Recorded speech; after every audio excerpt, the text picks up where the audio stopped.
Okay, I definitely have to speak about certain things concerning Senegal, Morocco, the AFCON final, right? First of all, perhaps I will put in the thumbnail the image taken from the most famous newspaper when it comes to sports about the coming World Cup. So what I saw in this page is the different nations and their provenience, as in where they are situated in the world, which continent they are located in. For example, the European countries have been given the color blue, the African countries the color green, let's say, and so on and so forth, Americas blue, whatever.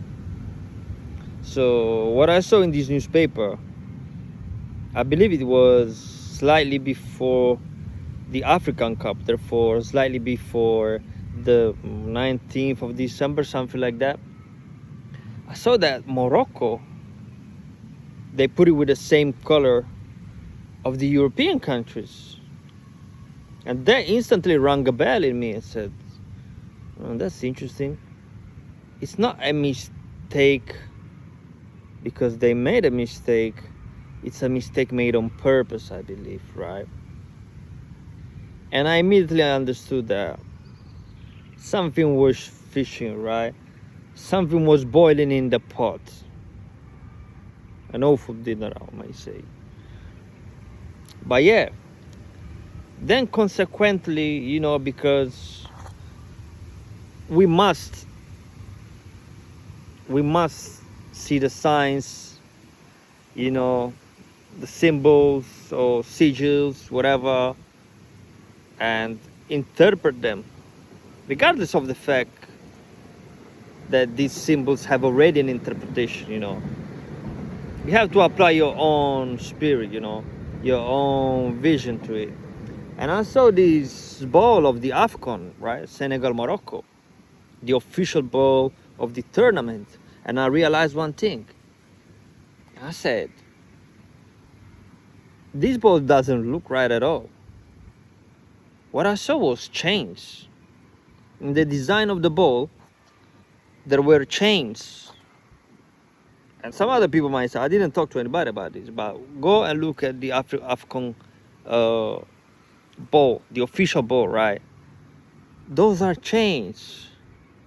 So why would chains be in the design of a football?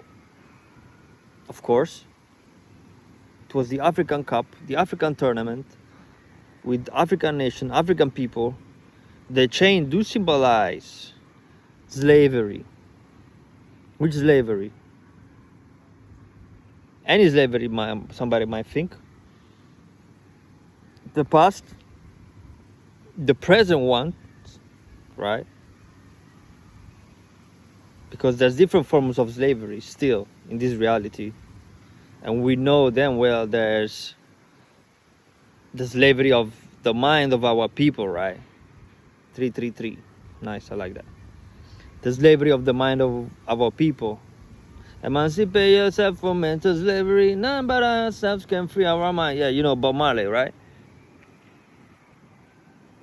But most importantly, because we must deal with the present and future, I think that it's an upcoming slavery, because when I see the chains means somebody's being locked. So and immediately I thought, lockdown, like in the previous years. So what came to my mind was they probably plan to do another lockdown. In and of itself was enough evidence to me, right? Because I have to rely on my spirit, right? Regardless if it's always correct or not. I gotta do that. We gotta do that, And another element that I took was that during the games, especially initially in the tournament, in the AFCON, what happened was that the stadium were very empty, And they say they were empty because Morocco is huge. There's huge distances between one stadium and the other. So the other teams, the other national teams that they were supposed to travel from certain parts of Africa and move inside of Morocco, they were not facilitated to do so because of the distances. And of course, it was easier for Morocco because they were the host nation, so they could fill, the seats in the stadium easily, just them, right? And another thing they say is also that many of them, they were buying the tickets, like definitely more than one ticket, and they were trying to sell them outside the stadium. So maybe some seats, they were not filled because of that, so they couldn't sell all the tickets and some stuff like that. These type of hustling things. But it's just buy your fucking ticket, man. Anyway, so this is another theory, right? But it didn't feel right to me. It didn't sit well in my spirit, and I know that what they did on purpose is to put those chains in that bowl to symbolize our people and the world as a whole, really, being perhaps locked down again. They will try to do that. They are maneuvering, crisis after crisis after crisis. So they trying to lock us down again. I don't know if they will be able to do so, but they try to do that, and they use definitely Africa because we represent the indigenous people as a whole in the world. We represent the people that they're trying to block, from this reawakening, right? So, and by locking us down, they take us out from the frequency of the sun, which is our battery, our accelerator, our awakener. That's a word. So that's what they did.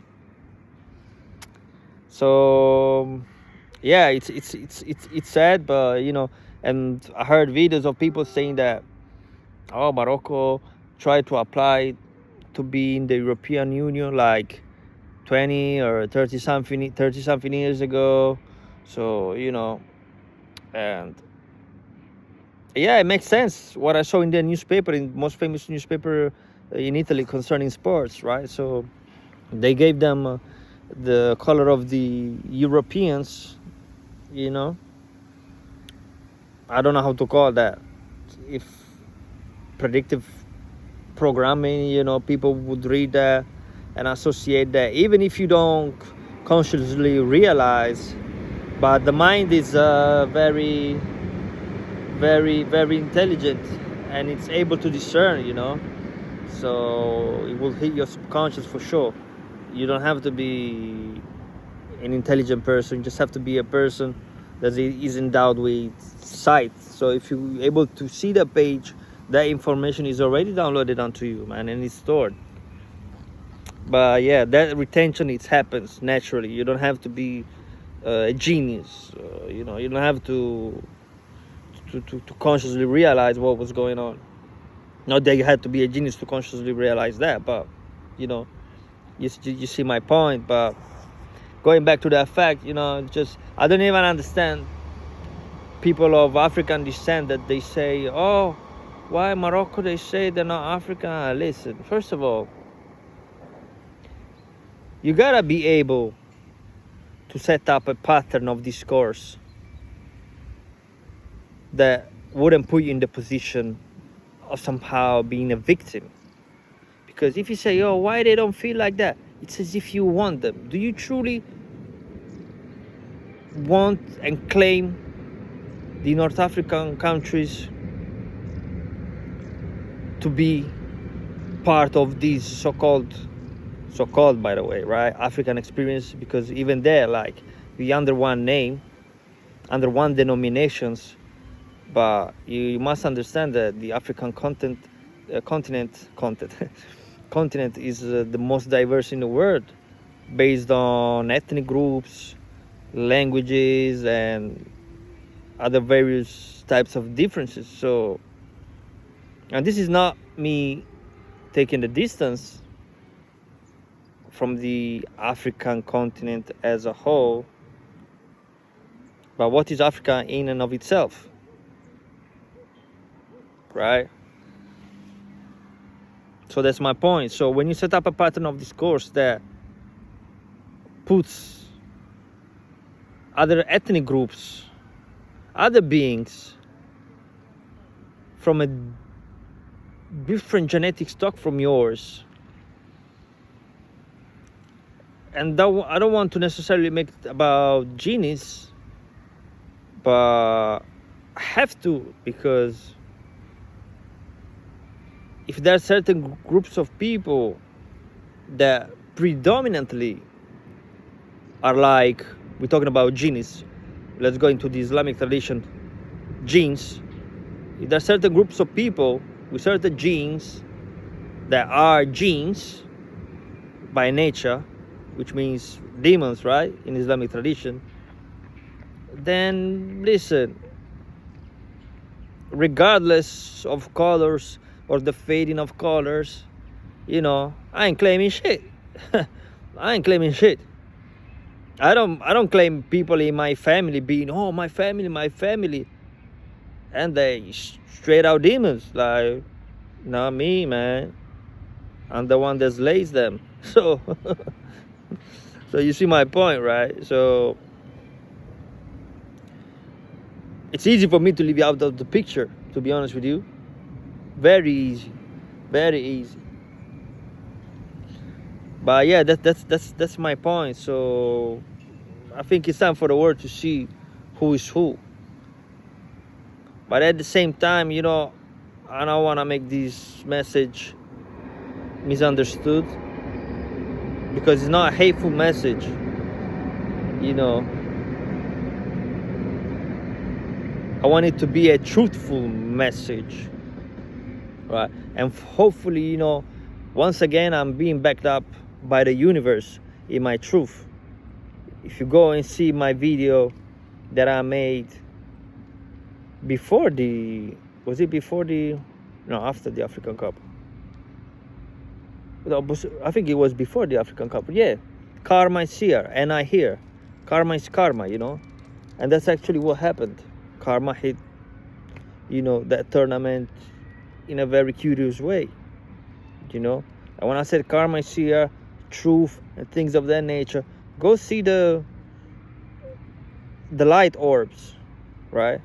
When I'm speaking, when I say specific words, it's literally light, whether it's manifesting and coming out of me, because we possess the light, right? AKA, what is light? It's information, right? And how is information supposed to be?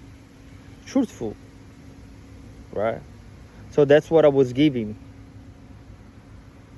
in that video. I was giving truthful information, generical information. It wasn't specific, it was abstract information, but it had truth to it, right? So fast forward, that's what happened then in the AFCON, right? So with that being said, don't judge my word as in being somebody that wants to divide. Listen, united we stand, divided we fall. Starting from our own people, our own environment, right? So, and I know that for the times to come, but not only that, we definitely all need each other. So it's not separation what I want to create, but at the end of the day, you know, there's people and people, there's beings and beings. I spoke about this before. Somebody was genetically spliced to cause havoc in this world, right? To step on us, really. To have their foot on our neck.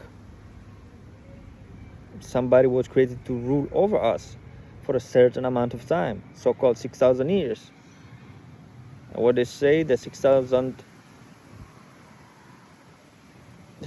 years of the devils are up, and this is why there's a strong reawakening, right? And this definitely coincides with so-called prophecy and Yaqub. By the way, I repeat, somebody that is actually from the Danakil tribe.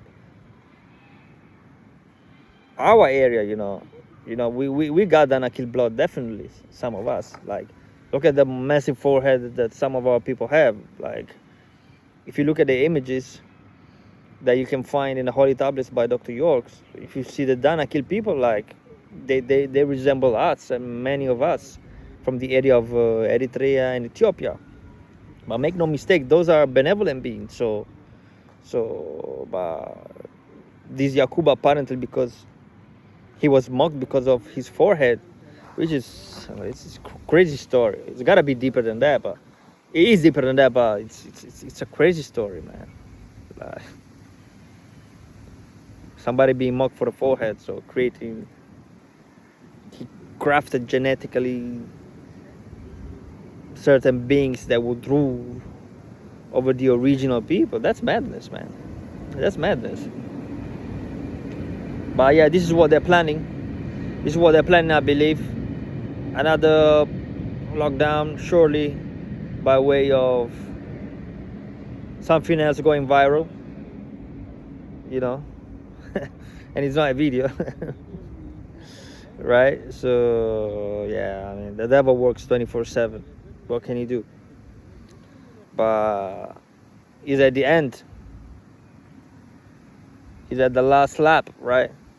But it's our victory lap. Shout out to Nipsey Hussle. And ironically, today I'm wearing red and green, which is the color of the Moroccan flag, right?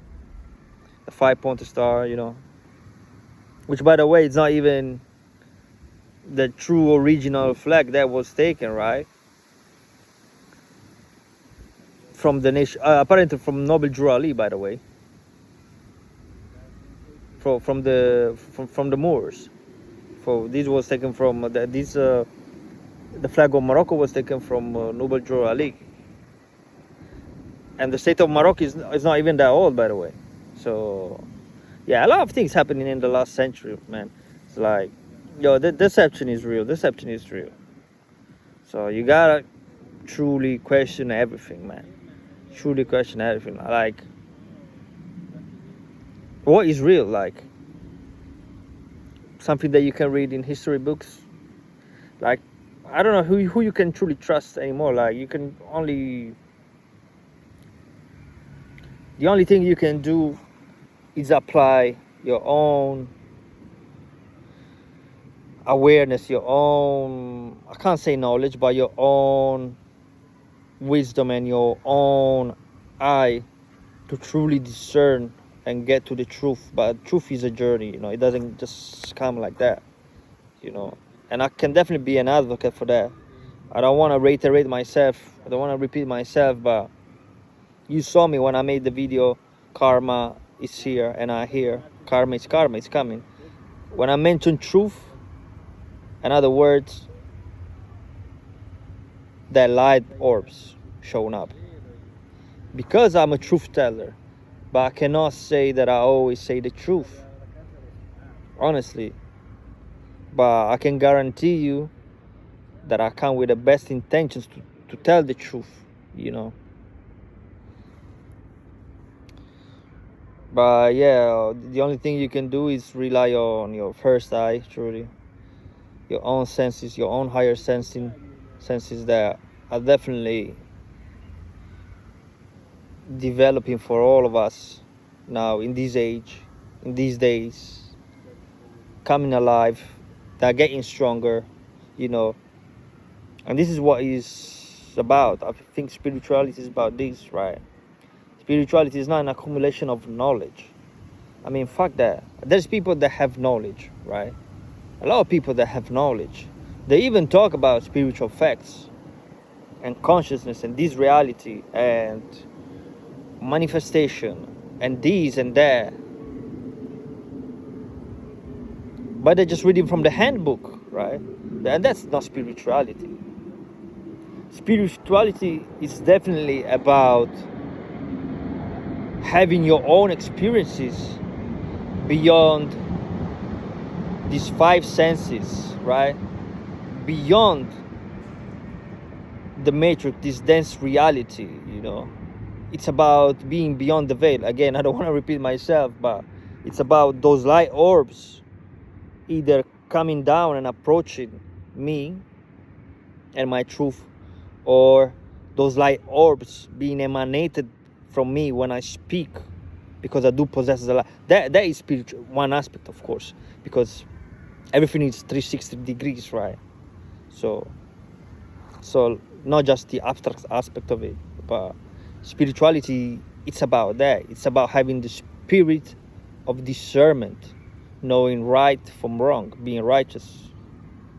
It's spiritual in nature, right? Being righteous. You don't have to know about Anunnaki, Galactic Federation, this type of stuff to be spiritual. Being righteous is spiritual because you're using your higher spirit that will lead you to right decisions, right? That's about that. So that's spirituality, you know. Spirituality is knowing when somebody is telling lies blatantly in your eyes, in your face. That's spirituality, you know.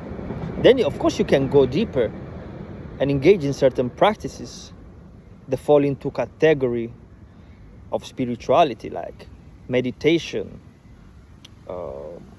anything, even working out. That's spiritual. You elevate your spirit. That's what spirituality is about.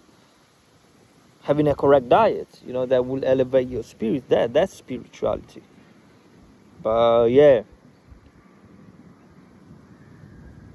there's a lot of people that talk about it, but they truly ain't about it, to be honest with you. So spirituality, again, is not an accumulation of knowledge, but an awakening of consciousness that goes through successive stages. So this is an ancient Kemetic phrase that I like a lot, but it actually states that true teachings is not an accumulation of knowledge, but an awakening of consciousness that goes through successive stages. And you can actually say the spirituality is the same. It's not an accumulation of knowledge, but an awakening of consciousness that goes through successive stages. It's about that, to be honest with you. It's about that. Because knowledge is just knowledge, really. If you cannot absorb it, it's like eating something. I will make this parallelism. It's like eating the best food or whatever, but you don't have the ability to absorb certain nutrients thoroughly, right? So there is no benefit for your body that is a machine, right? Not at all. The only benefit that you have, perhaps, it's in your ego. You say, no, I'm having the best food.